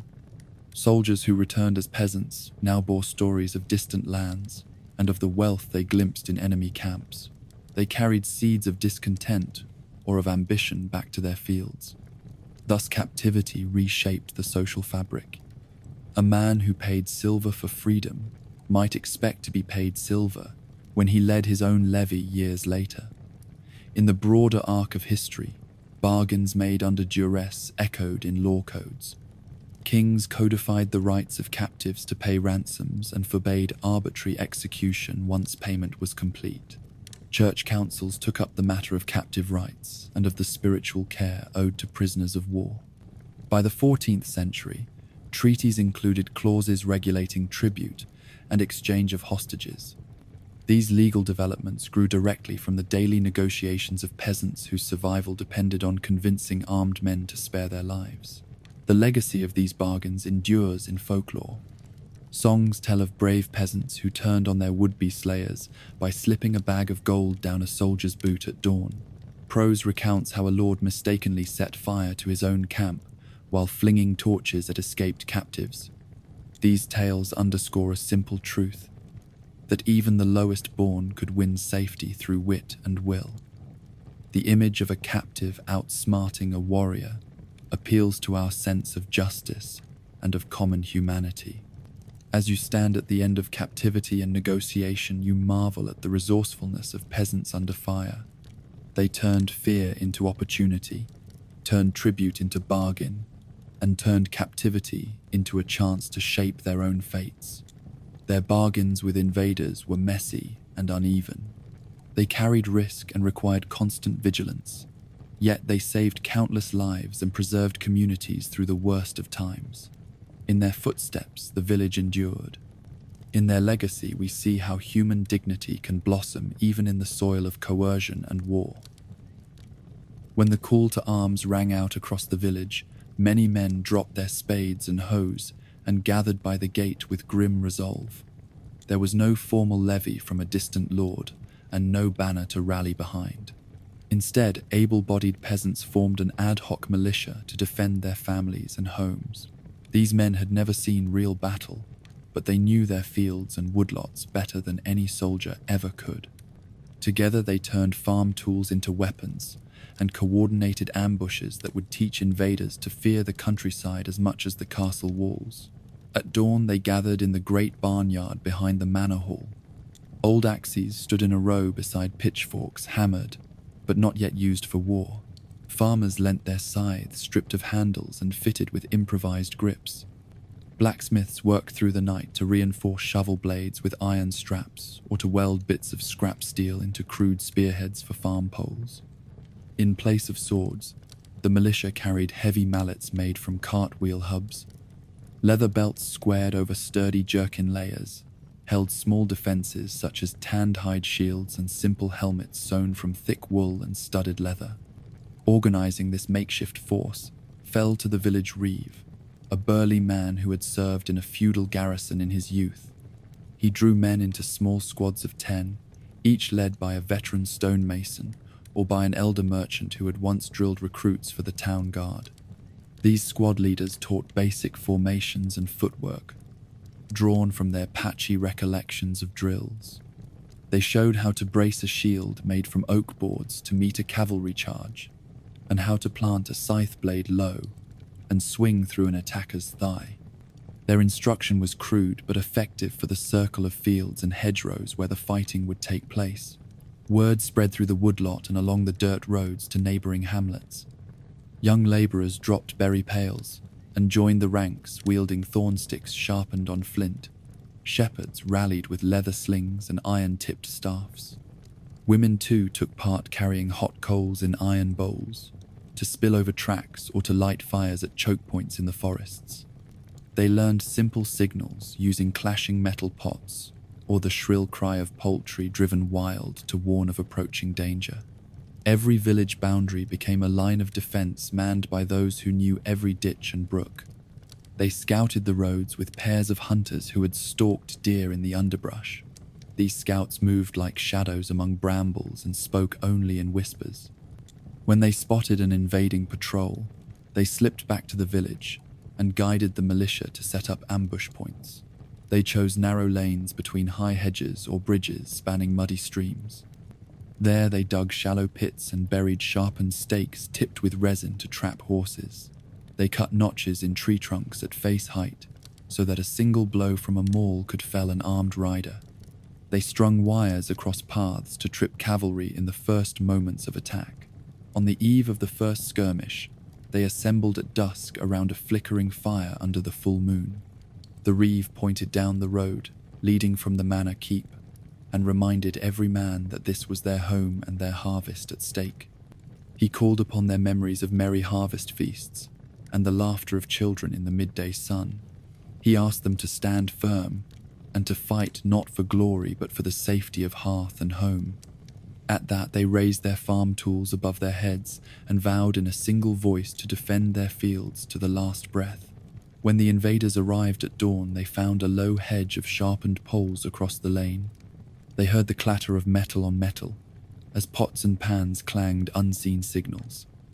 They saw rising smoke curling across the fields and smelled the tang of burning oak leaves. Before they could unsling their crossbows, the militia pressed from cover in 2 flanking bands. Men with scythes thrust at horse fetlocks and ankles. Others, with reinforced shovel blades, hacked at wooden shields. A rain of stones and dirt thrown by women wielding shepherd's slings drove the cavalry into confusion. Many horses reared and threw their riders into the mud. Others bolted in terror down the road they thought was clear. That first ambush ended in a rout that spread panic through the invading column. The reeve led the pursuit with his own sons at his side. They trampled retreating soldiers underfoot and recovered stolen tools to give back to their owners. They spared only those who begged for quarter and who claimed to be only camp followers or foragers.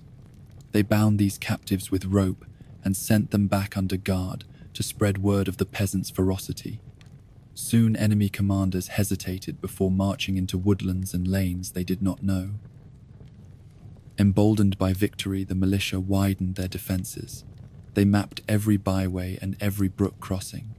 They built small wooden watchtowers stitched together from chopped oak poles and woven wattle. From these perches, they posted lookouts to signal with smoke by day and with flickering torches at night. They turned every hollow mound and every sunken track into a redoubt with sharpened timbers concealed in underbrush. The farms that once bordered open fields became a maze of defenses that twisted every invading footman into disarray. Learning from each skirmish, they developed a system of rotation. When one squad lay in wait, another kept watch in the village. When scouts brought news of fresh enemy patrols, the men shifted like pieces on a board. No pursuer could rest in comfort. The ground became haunted by unseen threats. They trained their dogs to warn of hoofbeats at night and to savage the ankles of any looter who strayed too close. They built simple battering spikes, attached to leather thongs to hurl at cavalry from the safety of a barricade. They scavenged enemy shields and repurposed them as roof tiles on their huts so that bugle calls could not shake them awake in the morning. Their most daring tactic emerged when a small force of knights approached to crush the rising rebellion of these commoners. The reeve sent his hunters back into the forest to search for wild honeycombs in hollow oaks. They harvested honey and bees themselves. Late at night, they lit torches beneath hives, placed in the leaf litter along the knight's expected path. When the enemy cavalry advanced, they disturbed the hives and swarmed them with angry bees. Riders dismounted in panic as stings drove them from their saddles. The militia then pressed the ambush with axes and mauls to cut them off entirely. The bees had done what heavy cavalry could not. Throughout these actions, the men never forgot that their strength arose from unity, not from any single tool or tactic. They shared food and drink in the fields after each skirmish. They bound wounds in one another with strips of linen torn from the same tunics. They sang simple hymns of thanks at dawn and prayed for mercy, not only for themselves, but for their enemies who begged at their mercy. The parish priest moved among them, blessing their tools and marking their foreheads with holy oil. He carried a small crucifix, he said, had protected him at Agincourt. He taught them that faith was a tool no enemy could break. In time, word of the militia's success spread through every shire. Other villages adopted the model of communal defense. They sent envoys to learn the locations of effective ambush points and to trade recipes for smoke signals made from wet bracken and resinous pine. Some itinerant smiths carried the peasants' designs for reinforced scythe blades and for spade shovels with iron tangs. The concept of a free peasant militia became a legend woven into local charters. When lords later tried to disarm the villagers, they reminded their rulers that they had saved the shire from marauders when no army would come to help. The legacy of these ad hoc militias lives on in the memory of every community that ever took up arms to defend their home with little more than farm tools and fierce hearts. They show that courage does not lie in the finest sword or the strongest shield, but in the will of ordinary men to stand together when the night is darkest. In fields scarred by cart ruts and by trenches hidden beneath brambles, the silent witness remains. Under every oak and along every hedgerow sleeps the memory of those who turned hoes into halberds and who proved that common men can become heroes when they fight to protect what they hold most dear. Under the smoke of burning thatch and the cries of wounded villagers, folk healers pressed on through muddied lanes with bundles of herbs slung over their shoulders. You follow their path past shattered carts to a ruined cottage where a woman named Aldwith kneels beside a fallen farmer. She presses a poultice of smashed plantain leaves and yarrow blooms into his gash, murmuring prayers to saints of mercy. Around her, others crush garlic cloves and wild onions into a garlic vinegar steeped in nettle stalks to staunch bleeding and stave off infection. Farther on, a healer named Serdic tends to plague victims huddled in straw-strewn stalls. He brews a bitter tonic of elderberry and elderflower, infused with rosemary sprigs gathered at dawn. Each patient sips a thimbleful twice daily to bolster frail bodies against fever. As smoke drifted from nearby embers, he moved with calm precision, binding wounds with linen strips soaked in oak bark tincture to seal out disease. Under makeshift tents, healers boiled water over iron cauldrons and dipped strips of linen into a decoction of comfrey root and crushed lavender blossoms. They ferried these sterile bandages through volleys of arrows, their faith in nature's cures shining brighter than any torch. In those dark hours, the grace of hidden herbs and the steady hands of healers proved as vital to survival as walls of oak or sharpened stakes. When the last war horns faded and the dust settled on broken beams, villagers emerged blinking into sunlight that felt both harsh and hopeful. You step among families hauling clay and straw to patch cracked wattle walls. Neighbors share tools and ladders as they set about lifting fresh poles for roof timbers. Children carry buckets of river water to mix daub, while elders point out where each stockade post must stand true. Even the manor reeve joins labourers at the thatch pile, weaving bundles of reeds into neat sheaves. Fields lie trampled beneath hoofprints and burnt stubble, but teams of peasant hands gather sickles and reseed scattered furrows. They plant barley beside rye patches, trusting the earth to forgive its wounds. Song rises over the open green as one group drives oxen in unison to plough straight lines, while another sweeps away stones loosened by marauding riders. Communal barns stand half rebuilt on stone footings. Each beam bears the name of the family who raised it. By twilight, you join the circle around a newly fired kiln where bricks cool in rows. Spirits lifted by shared toil, you taste the first fresh bread baked in weeks. In every hammer blow and every handful of seed returned to soil, hope blooms again. Through sweat and solidarity, these survivors transform ruin into renewal, proving that even the most shattered village can be remade by hands bound together. Scarcity lingers like a quiet shadow, but faith and fellowship light the way. You gather in the half-restored chapel on Michaelmas Eve where candles flicker on rough pews. The priest lifts a loaf and a flagon of watered wine, blessing each crumb and each drop as symbols of promise. Outside, tables hewn from cart planks bear simple dishes.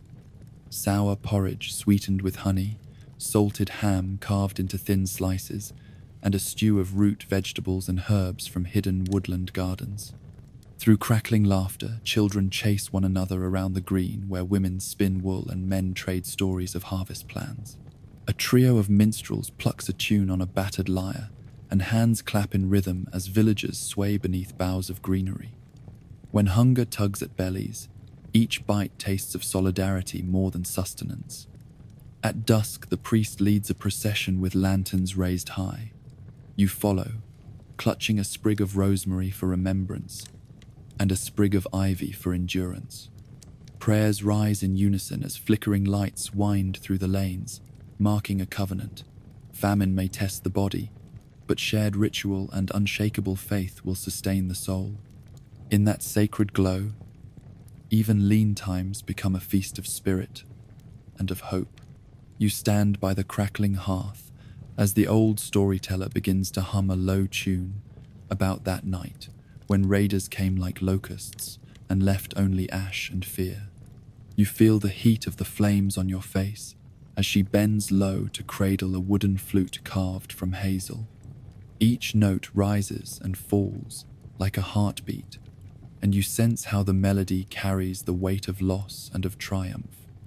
Around you, children press close, eyes wide in the flickering glow, as she sings of Aldwith's poultice of yarrow and garlic that saved a farmer's life.